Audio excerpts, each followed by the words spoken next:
Good. Everything is voice. You can hear me. So I apologize. This is something I just want to start something new to reach out to everybody and make sure that we're all on the same page. Plus, I've been getting such great feedback from all my appointment setters in regards to how the phone calls are going. We're discussing if we should leave a voicemail or not. And so that's what we're going to talk about today. Do we leave a voicemail? Uh, there's two school of thoughts with that. Um, and I don't have a right answer to it. And I think it's going to be based pretty much individuals. I've just recently have been listening to an audiobook, Fanatical Prospecting, and he did suggest to leave a voicemail and to be specific and follow a script. So what we're going to do today is we're going to talk about it, and would like you guys to try it. Give it a couple days, maybe a week, and let's just see what happens to see if we get people to respond. If they do, then we'll do it. But if we find that we're not getting anything, then maybe we shouldn't do it, because what happens, if you think about it, if you start leaving voicemails, they can run a minute long, minute and a half, and that ends up being a long time, a lot of your time being spent. So let's go over some scripts that I have put together here. So this is if you're leaving a voicemail for a loan officer to call you back, you yourself back. Not me, but you specifically. Some of you appointment setters don't mind doing that, and that's fine. If you don't want to do it, not a problem at all. That's not a requirement. So that will give you the option too. So the first option would be, if you're going to leave a voicemail for a loan officer to call you back, you would say, okay, the name of the loan officer you're calling, let's say it's Eric. So hi, Eric. My name is Patrick Pendergast. My number is 414-333-6681. That number again, and we repeat the number. The reason I'm calling is, do you offer VA loans? We're trying to get the yes in their head. We're looking for a loan officer in the area who could take on about 50 to 75 veterans actively looking for a home loan. If you're interested, let's discuss this further at your convenience. My number is 414, that number again, 414-333-6681.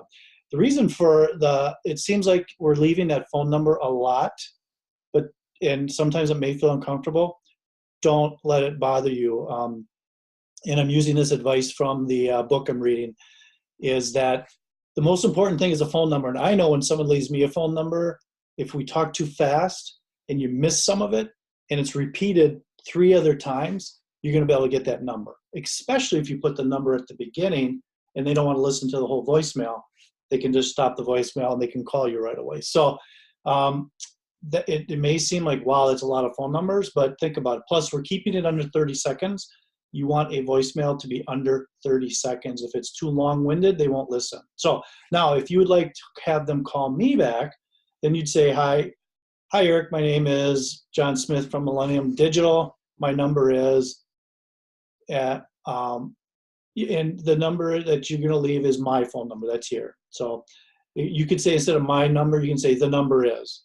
And then I'm Pat Pendergast's assistant, and the reason I'm calling you is to offer VA loans. We're looking for a loan officer in the area who could take on about 50 to 75 veterans actively looking for a home loan. If you're interested, would like to discuss this further, Pat's number is, and then my number, that number again is 414-333-6681. Thank you, and hang up. So we're trying to keep this down to 30 seconds. And like I said, we're not sure yet if we want to do it. I'm encouraging you to do it, whichever one you want to try. It's not a problem. If you do leave a voicemail with somebody with them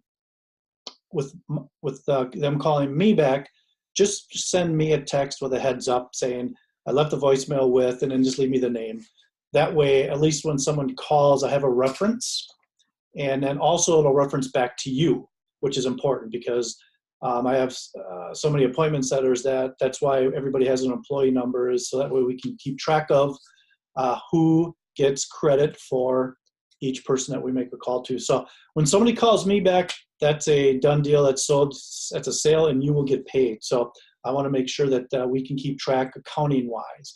So that way I will then, if I do connect with that person, I will text you back. You mark it down in your tracking sheet, and we're all good. So, hey, I hope you guys like this. I just want to keep these kind of things short and quick because that way I can still talk to each individual. And plus, emails are not necessarily impersonal, but I just wanted to share. Here you guys can hear my voice, and plus, I think in the future we may even try having a weekly Zoom meeting together where we can see faces and actually talk back and forth and maybe communicate as a group, as a team. So, hey, thanks for everything you guys are doing. It's fantastic. My phone is, I'm busy, which is fantastic. Thank you so much. We're getting great calls. And please, at any time, text me or call me, email me, whatever is best for you. If you have any questions, because that way you feel confident. And when you're confident on the phone, we'll have a much better success. So, hey, have a great day. And we'll talk to you soon. Bye-bye.